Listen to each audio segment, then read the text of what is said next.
ನಮಸ್ಕಾರ. ಸಹಕಾರಿ ಟಿವಿಗೆ ಸ್ವಾಗತ. ಮೊದಲು ಮಾನವನಾಗು. ನಾನು ಎಚ್.ಎಸ್. ಸುಧೀಂದ್ರ ಕುಮಾರ್. ಮುಖ್ಯಾಂಶಗಳು. ಸತ್ಯಕ್ಕ ಮಹಿಳಾ ಗೃಹ ಕೈಗಾರಿಕಾ ವಿವಿಧೋದ್ದೇಶ ಸಹಕಾರ ಸಂಘದ ವಾರ್ಷಿಕೋತ್ಸವ. ಸಂಘದ ಪ್ರಗತಿಗೆ ಆಡಳಿತ ಮಂಡಳಿ ಪಾತ್ರ ಮಹತ್ವದ್ದು. Doctor BD. ಭೂಕಾಂತ್. ಸತ್ಯಕ್ಕ ಮಹಿಳಾ ಗೃಹ ಕೈಗಾರಿಕಾ ವಿವಿಧೋದ್ದೇಶ ಮತ್ತು ಮಾರಾಟ ಸಹಕಾರ ಸಂಘದ ವಾರ್ಷಿಕ ಮಹಾಸಭೆಯನ್ನು ನಡೆಸಲಾಯಿತು. ಈ ಮಹಾಸಭೆಯ ಅಧ್ಯಕ್ಷತೆಯನ್ನು ಸಂಘದ ಅಧ್ಯಕ್ಷರಾದ ಕೆ.ಜಿ. ಮಮತಾ ಚಂದ್ರಕುಮಾರ್ ವಹಿಸಿದ್ದರು. ಈ ಒಂದು ಮಹಾಸಭೆಗೆ ಜಿಲ್ಲಾ ಯೂನಿಯನ್ ನಿರ್ದೇಶಕರಾದ ಡಾಕ್ಟರ್ ಬಿ.ಡಿ. ಭೂಕಾಂತ್ರವರು ಹಾಗೂ ಕರ್ನಾಟಕ ರಾಜ್ಯ ಮಹಿಳಾ ಮಂಡಳದ ಉಪಾಧ್ಯಕ್ಷರಾದ ಶ್ರೀಮತಿ ಶಾಂತಲಾ ಭೂಕಾಂತ್ರವರು ಮುಖ್ಯ ಅತಿಥಿಗಳಾಗಿ ಆಗಮಿಸಿದ್ದರು. ಈ ಸಭೆಯಲ್ಲಿ ಸಂಘದ ಕಾರ್ಯದರ್ಶಿಯವರಾದ ಕೆ.ಪಿ. ಲೀಲಾ ಪ್ರಸನ್ನರವರು ಸಭೆಗೆ ಆಗಮಿಸಿದವರನ್ನು ಸ್ವಾಗತಿಸಿದರು.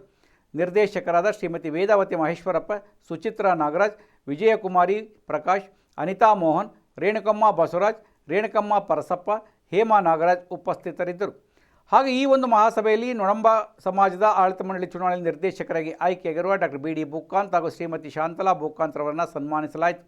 ಹಾಗೂ ಸಂಘದ ಕಾರ್ಯದರ್ಶಿಯಾದ ಶ್ರೀಮತಿ ಕೆ.ಪಿ. ಲೀಲಾ ಪ್ರಸನ್ನರವರ ವಂದನಾರ್ಪಣೆಯೊಂದಿಗೆ ಸಭೆಯನ್ನು ರಾಷ್ಟ್ರಗೀತೆಯೊಂದಿಗೆ ಮುಕ್ತಾಯಗೊಳಿಸಲಾಯಿತು.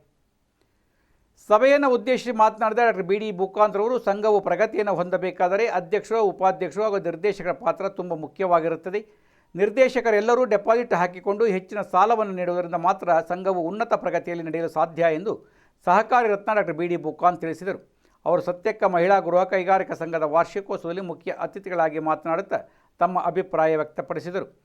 ಕರ್ನಾಟಕ ರಾಜ್ಯ ಮಹಿಳಾ ಮಂಡಲ ಬೆಂಗಳೂರು ಇದರ ಉಪಾಧ್ಯಕ್ಷೆ ಶ್ರೀಮತಿ ಶಾಂತಲಾ ಭೂಕಾಂತ್ ಅವರು ಮಾತನಾಡಿ, ಸಂಘದ ಪ್ರಗತಿಯನ್ನು ಹೊಂದಬೇಕಾದರೆ ಗೃಹ ಕೈಗಾರಿಕಾ ಚಟುವಟಿಕೆಗಳನ್ನು ನಡೆಸಬೇಕು. ಅದನ್ನು ಉತ್ತಮ ರೀತಿಯಲ್ಲಿ ಮಾರಾಟ ಮಾಡಿ ಸಂಘವನ್ನು ಮುನ್ನಡೆಸಬೇಕು.